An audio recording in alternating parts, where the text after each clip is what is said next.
중국의 한 아파트 단지 자신들을 잡으러 온 경찰에게 어이없는 행동을 저지른 두 형제의 이야기입니다. 그 형제들을 신고한 건 다름 아닌 바로 막내 동생. 잡혀서도 발뺌하던 형제가 결국 죗값을 받는 데에는 마지막에 공개된 바디캠, 이 영상이 결정적인 역할을 했는데요. 이 형제들은 과연 어떤 짓을 저지른 걸까요? 그리고 막내 동생은 왜 형들을 신고한 걸까?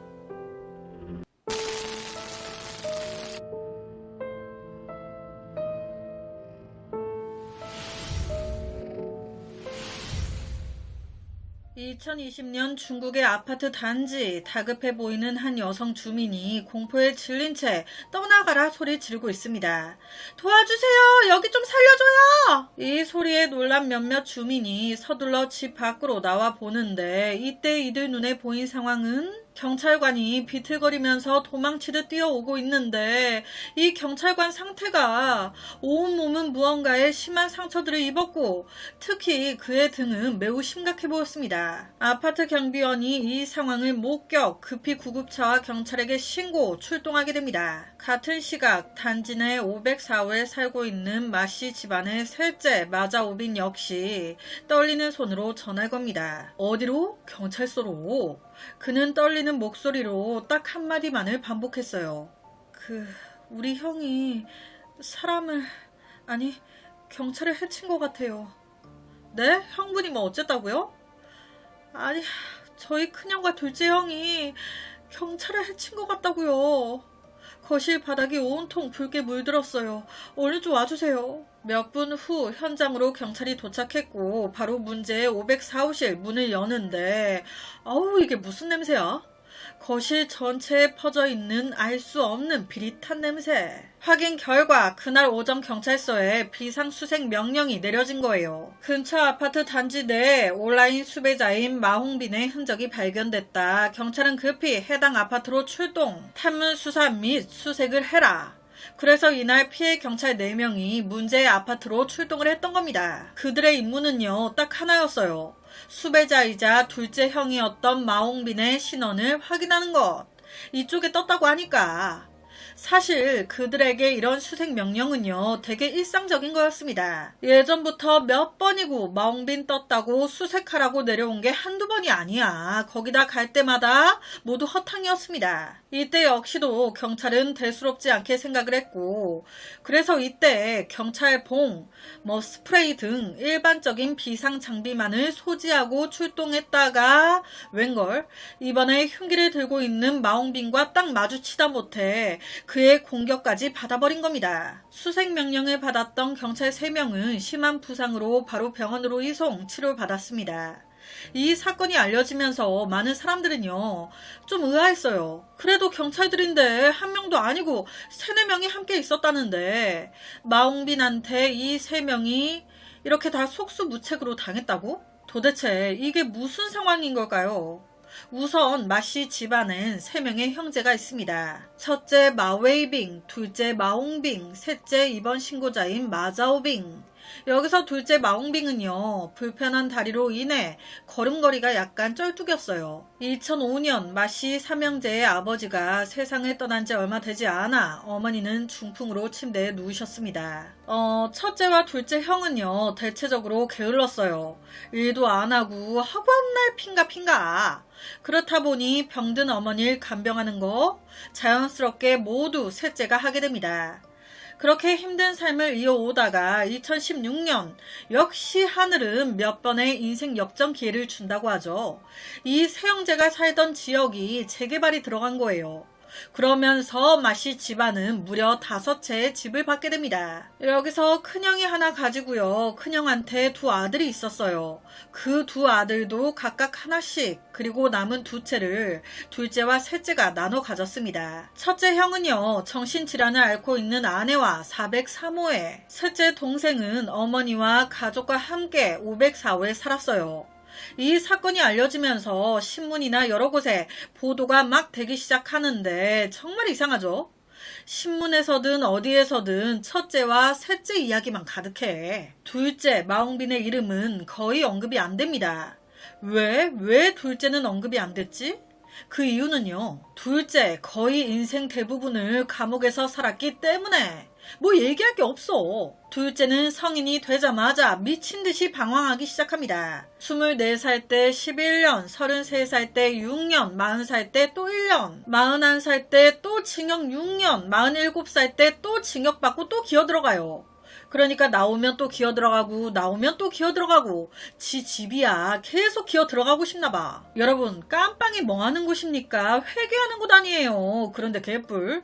오히려 많이 들어가 놓으니까 친근해. 이제 그 안에서 나는 베테랑이야. 어우, 형님 또 들어오셨네요.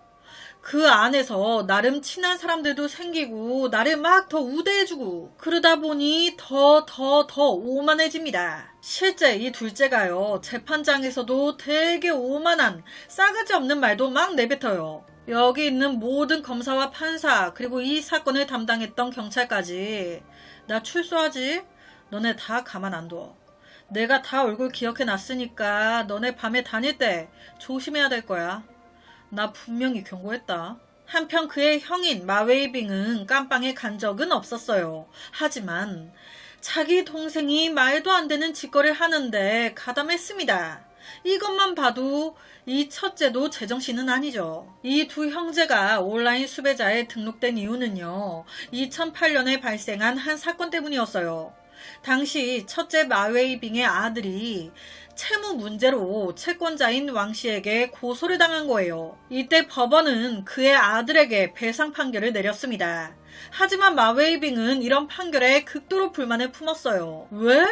저 왕 씨가 우리 아들을 속인 거거든. 우리 아들은 저 왕 씨한테 속은 그냥 피해자일 뿐이야. 그런데 왜 우리 아들한테 난리야? 짜증나잖아요. 그래서 2018년부터 2020년 사이 출소한 지 얼마 되지 않은 자신의 둘째 동생 마옹빈과 여러 차례 짜고 내 아들에게 그런 판결을 내렸던 법원 직원들과 왕 씨를 막 괴롭히기 시작합니다.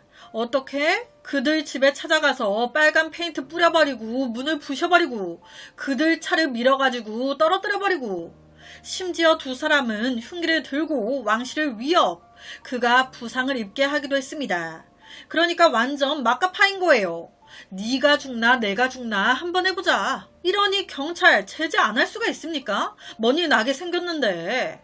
그러니까 두 사람을 바로 온라인 수배자로 때려버린 거예요. 경찰은 사건의 배경을 명확히 파악하는 동시에 마옹빈과 마웨이빙 형제를 체포하기 위한 작전을 시작했습니다. 경찰은 신속하게 움직여 CCTV 영상과 목격자 진술을 통해 두 범인의 도주 방향을 특정했습니다. 아파트 단지 CCTV를 봤더니 이 두 형제가 버젓이 흉기를 든 채 노란색 전기 오토바이를 타고 도망가네. 이때 이 둘은요, 일부러 큰 길로 안 가요. 너네 경찰차 타고 이 좁은 길 어떻게 쫓아올 건데? 일부러 아파트 단지 내 좁은 길로만 골라 들어갑니다. 그 좁은 길로 들어가서 한적한 오솔길로 슝! 다행히도 며칠 전 비가 왔었기에 그 오솔길 바닥이 진흙 상태였어요. 여길 오토바이로 지나갔으니 뭐가 남았겠습니까? 오토바이 바퀴 자국! 그 자국을 따라 쭉 경찰이 쫓아가니 청양 고추밭에 둘러싸인 한 허름한 집이 나오네. 그 고추밭 한가운데 덩그러니 두 형제가 탔던 오토바이가 전기 오토바이여가지고 배터리가 다들 멈춘 거예요. 이 형제 그 오토바이 버리고 도망갑니다. 당시 발견된 전기 오토바이엔 아직 마르지 않은 혈흔이 묻은 수건이 있었습니다. 그 외에도 집 여기저기에 냄비와 그릇이 막 흩어져 있었어요. 누가 봐도 이 청양 고추밭 이 집, 이 마옹빈이 숨어 있었던 곳이네. 그런데 문제는 이곳이 너무 황량하고 사람도 안 다니고 CCTV 한 대도 없어가지고 이 둘이 어느 방향으로 도망갔는지 뭐 별다르게 단서가 안 나오는 거예요. 모르겠어. 하지만 지들이 뛰어서 뭐 얼마나 미국까지 갔겠습니까? 바로 청양 고추밭에 둘러싸인 집, 이 집 코앞에서 잡혀요. 그날 오후 6시쯤 한 마을 주민이 중요한 단서를 준 거예요. 여기 거리에 흉기를 든 남자 2명이 돌아다닌다고. 바로 경찰 이 두 남자 잡으러 출동합니다. 그리고 바로 정면으로 마주치게 되는데 이때 마홍빈과 마웨이빙 너무 능숙하게 흉기부터 꺼내 들어요. 경찰이요, 경고를 줬어요. 야, 애지간히 해라. 그거 내려. 좋은 말로 할 때 내려. 하지만 이 형제 아랑곳하지 않습니다. 오히려 경찰한테 막 욕을 하면서 들고 있던 걸 던지려고까지 해. 이러니 어떡해요. 동물인지 뭔지 말귀를 못 알아쳐먹는데. 빵! 경찰이 바로 두 번을 격발. 둘째 마홍빙 다리에 콕콕. 하지만 진짜 애가 즐긴 게요. 두 방이나 다리를 맞았는데도 이 마홍빙 짤뚝거리면서 계속 경찰 쪽으로 흉기를 휘두르면서 걸어와요. 진짜 독하죠. 이러니 반대로 경찰 입장에선 얼마나 무섭습니까. 다시 한번 빵! 이번엔 마홍빙 오른쪽 허벅지에. 이때서야 주저앉아요. 됐다. 경찰들 바로 마홍빙에게 우르르 몰려들어 제압 체포합니다. 첫째 마웨이빙까지 체포해요. 하지만 동시에 비보가 전해집니다. 사건의 그날 오전 마홍빙이 나타났다. 비상수색명령이 떨어져 문제의 아파트로 출동했던 경찰 4명. 그 중에 2명이 부상이 심해 순직했다고. 아파트 단지로 달려가 도움을 요청했던 또 다른 경찰관 또한 중상으로 경과를 더 지켜봐야 했습니다. 와, 무고한 경찰관 2명이 순직했습니다. 아니, 더 많은 경찰들이 피해를 봤어요. 이 두 형제 재판 결과 어떻게 나왔을까요? 그런데 여기서 또 열받는 상황이 이어지니 법정에서 이 두 형제 뭐가 그렇게 당당해? 2020년 재판에서 50대의 첫째 마웨이빙과 마홍빙 표정부터가 재수없어. 오만하기 짝이 없는 약간 비웃는 표정으로 앉아있는 거예요. 지 형이 있다고, 지 동생이 있다고 아주 기가 산 거죠. 검찰은요, 경찰이 이들이 숨어있는 곳에 들이닥치자 이 형제가 체포를 거부하며 흉기를 집어들었다고. 하지만 이에 대해서 첫째 마웨이빙은 강하게 이의를 제기합니다. 정당방위였다는 거예요. 이게 무슨 말이냐. 앞서 마웨이빙은요, 왕씨에게 원한이 있었어요. 마웨이빙 아들이 채권자 왕씨에게 속았다고 주장했잖아요. 하지만 이때 법원은 그의 아들에게 배상 판결을 내렸죠. 저 왕씨가 우리 아들을 속인 건데, 그런데도 경찰은 저 왕씨를 처벌하지 않고 오히려 계속해 우리 집에 찾아와 우리 가족 모두를 다 괴롭혔다. 이러니 내가 화가 안 나게 생겼냐. 벌 줘야 되는 왕씨를 벌 안 주고 왜 우리한테 그래. 그러니 어떡해요. 내가 벌 줘야지. 그래서 왕씨 집에 페인트를 좀 뿌리고 했더니 이 경찰들이 나를 보호하는 게 아닌 더 왕씨 편에 서가지고 더 나를 막 잡겠다고 난리야. 이러니 내가 안 미치겠냐고. 지들이 잡아야 될 건 내가 아닌 왕씨인데. 그래서 순간 너무 열받아 막 휘둘렀다는 거예요. 이에 검찰이 물었습니다. 너 몇 번이나 휘둘렀냐? 이에 대해 마웨이빙 그냥 생각 없이 막 휘둘러가지고 모르겠네. 내가 알 게 뭡니까? 몰라요. 이런 마웨이빙의 변명도 기가 막힌데 더 기가 막힌 건 둘째 마홍빈의 변명이에요. 6번이나 감옥에 다녀온 이 남자는 그날 흉기를 든 이유?